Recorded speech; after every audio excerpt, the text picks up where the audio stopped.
Et bonjour, on se retrouve aujourd'hui pour le test d'une GeForce GTX 1080 Ti, pas comme les autres, c'est la GeForce GTX Extreme Edition Waterforce de chez Gigabyte. La particularité de cette carte, c'est d'avoir opté pour un système de refroidissement tout en un AO au lieu du traditionnel radiateur plus ventilateur, et Gigabyte n'a pas oublié non plus les LED. Le PCB de la carte est recouvert d'une backplate aidant la dissipation thermique, mais aussi permet de gagner en rigidité sur l'ensemble.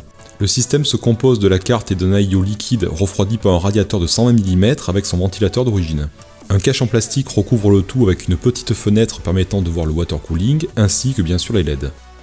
Une fois la coque ouverte, on retrouve une large plaque de cuivre qui recouvre mémoire et la puce graphique, ainsi qu'un caloduc qui amène la chaleur de l'étage d'alimentation. Pour le branchement de la pompe et du ventilateur, le connecteur n'est pas très standard, ce qui pose un problème pour son changement, du moins de façon facile. La carte possède 2 prises HDMI 2.0B, 3 ports DisplayPort 1.4 et une prise DVI-D. Passons maintenant au montage de la carte. J'avais d'abord fixé le radiateur avec les tubes vers le haut, et si l'on s'en tient au montage officiel de Aorus, c'est dans le bon sens. Seulement, dans une fac de Gigabyte, il préconise une orientation des tubes vers le bas, pour éviter les variations de la pompe. Effectivement, après avoir fait l'essai, c'est bien ce montage que j'ai retenu, et on n'entend plus le bruit de l'eau qui circule par à coup. Pour finir, dans un souci d'esthétisme, j'ai changé le ventilateur d'origine sans le déconnecter, et je l'ai refixé ailleurs. Le programme Aorus fourni permet le monitoring de la carte, et nous avons 4 profils de fonctionnement.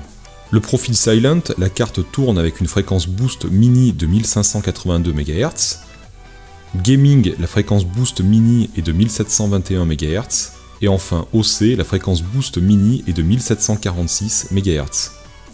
Ce qui nous intéresse ici, c'est le mode manuel où je vais laisser un paramétrage type gaming avec 1721 MHz en boost.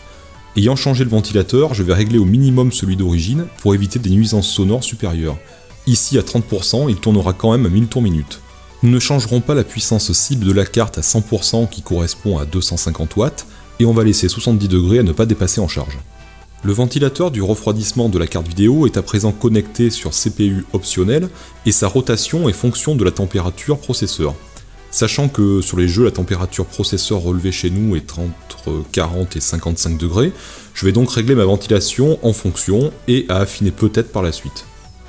Passons enfin au test de la carte en jeu avec le bench Unigine Event 4 avec preset Ultra en 1440p. La température se stabilise à 64 degrés avec une fréquence bloquée à 2037 MHz. Nous aurions réglé la fréquence boost différemment, ça n'aurait pas vraiment changé grand chose, car la carte se stabilise sa fréquence en fonction de la température et de la puissance dissipée. A noter l'utilisation processeur peu gourmande dans ce bench.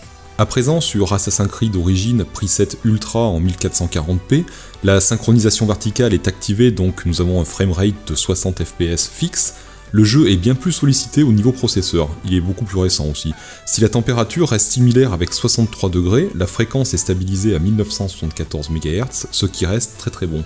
Pour vérification, notre courbe de ventilation fonctionne très bien avec un maximum de 1380 tours minute sur notre ventilateur, avec un pic maximum à 66 degrés sur la carte vidéo. A noter la puissance max de 269 watts relevée qui pourra faire l'objet d'un réglage ultérieur en poussant la valeur à 120, donc 300 watts, dans le logiciel Aorus pour permettre à la carte de mieux s'exprimer. Pour finir, un petit tableau récapitulatif comparant 3 modèles de 1080 Ti avec la carte de référence Founder Edition, la Extreme Edition et la Extreme Edition Waterforce que nous avons testé ici.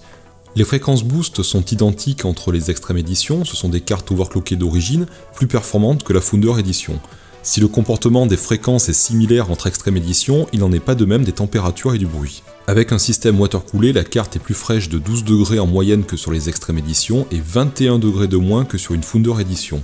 Les nuisances sonores sont plus que contenues avec 29 dB sur la Waterforce, contre 38 et 39 sur les autres modèles.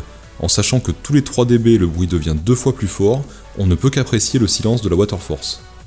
Pour conclure, la carte vidéo la plus puissante du moment associée à un water cooling permet de dissiper 250 à 300 watts sans bruit, tout en étant plus performante que les modèles de base.